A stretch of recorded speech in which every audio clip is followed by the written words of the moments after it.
First, connect them.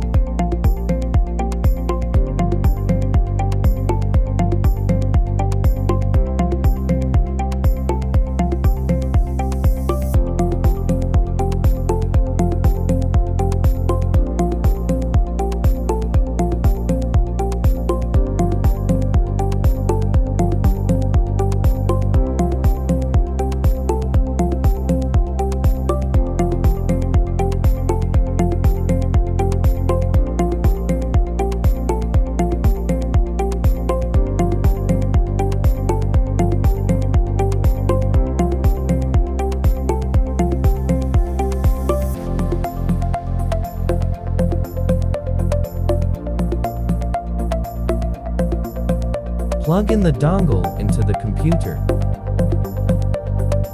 Finally, connect the power supply. Then open the PAMFlash software on the computer.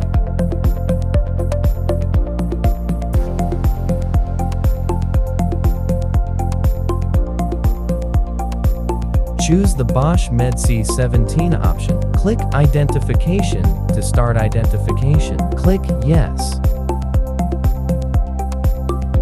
After successful recognition, click Read to read the data. Click Yes. Just save the data after successful reading.